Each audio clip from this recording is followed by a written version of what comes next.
of the Honorable Zubiri. Yes, Mr. President, being the principal author of that measure, maybe you would consider Please. me being part of the Bicameral Conference Committee. Thank What you. does the sponsor say? Gladly, Mr. President. Gladly, Mr. President. Thank you, Mr. President. Thank you, Mr. President. Chair hereby amends the designation and adds Senator Juan Miguel Zubiri to be part of the Bicameral Conference Committee report on the disagreeing provisions of Senate Bill number 2534 and House Bill number 11376.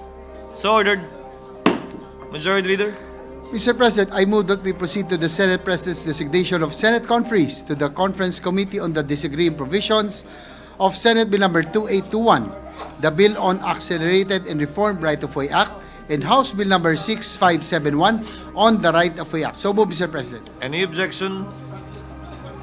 Hearing none, in compliance, the Chair hereby designates the following members as Senate conferees to the Conference Committee on the Disagreeing Provisions of Senate Bill number 2821 and House Bill number 6571, namely Senator Mark Villar's chairperson, this representation, as well as our minority leader, Senator Aquilino Coco Pimentel III.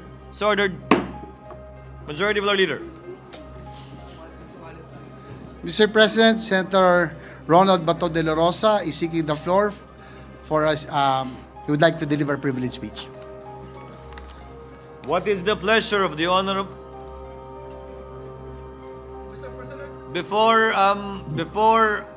recognizing the Honorable De La Rosa, Senator Pimentel is raising his hand. What is the pleasure of the Honorable Pimentel? Shouldn't we, in good faith, implement the approved motion from yesterday, Mr. President, that at 4 o'clock we should be taking our oath as senator judges? And then we'll give way to the privilege speech, Mr. President. So that was the motion approved by the body yesterday. Majority Leader.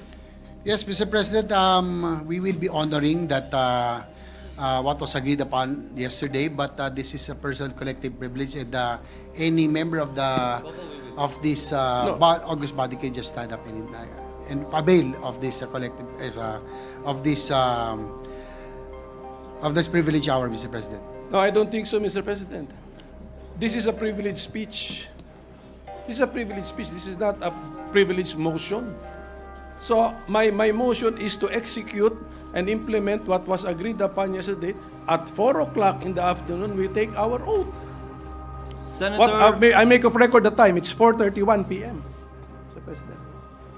Senator De La Rosa.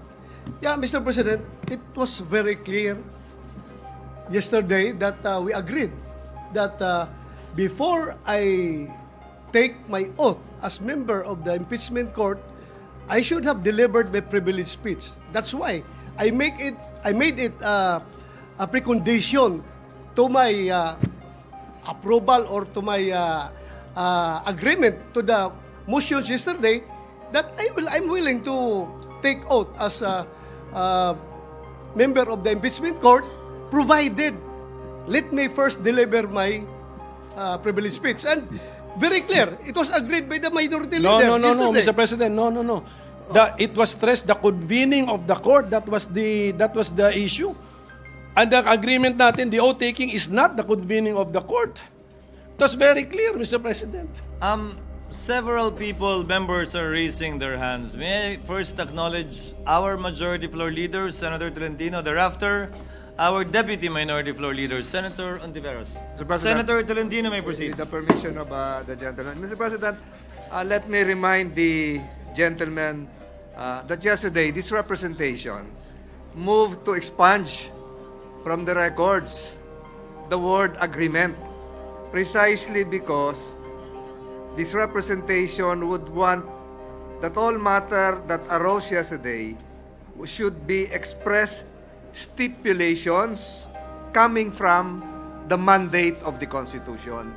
Yung agreement po siguro inalis na natin to reflect the solemnness of the proceedings yesterday. So, kung ano po yun na pag-usapan, Mr. President, siguro yung dalawang ginoon na lamang muli ang magkasundo, pero the record should not reflect the word agreement. Iyon po lang yung sinasabi ko, Mr. President. Maraming salamat po. Mr. Noted. President, Senator, This is important because it's related. So, what I'm asking Senator to be... Pimentel, you may proceed. What I'm asking to be enforced is the motion approved already, Mr. President. So we had approved by the plenary. A motion was approved by the plenary. So yun lang. Senator Ontiveros is recognized.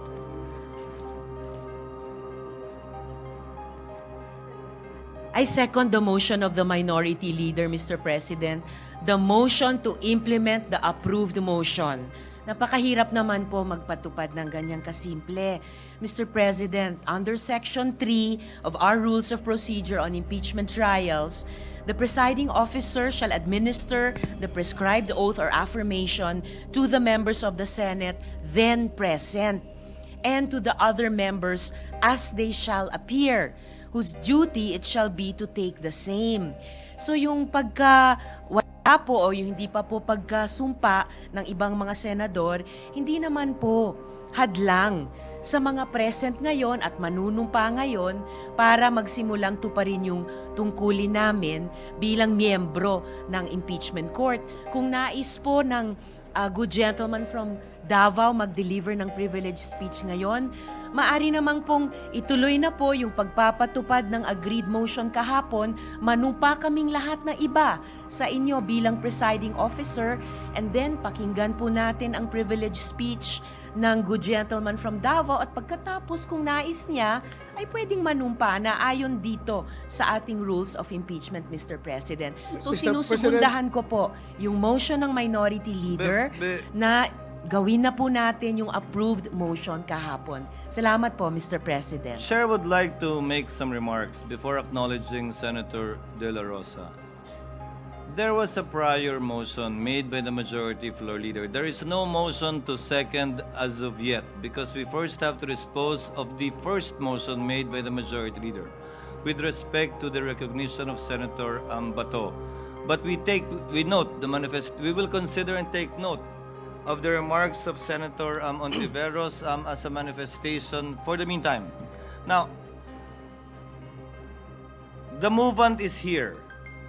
The person who made the motion yesterday. Perhaps when I suspend session, you can discuss it. But for the record, there is no attempt whatsoever, and kindly, I hope people will refrain from making insinuations that there is an intent not to proceed with what was agreed upon yesterday simply because of the time. Because I was here at 4 p.m. and I waited until we had enough numbers for a quorum.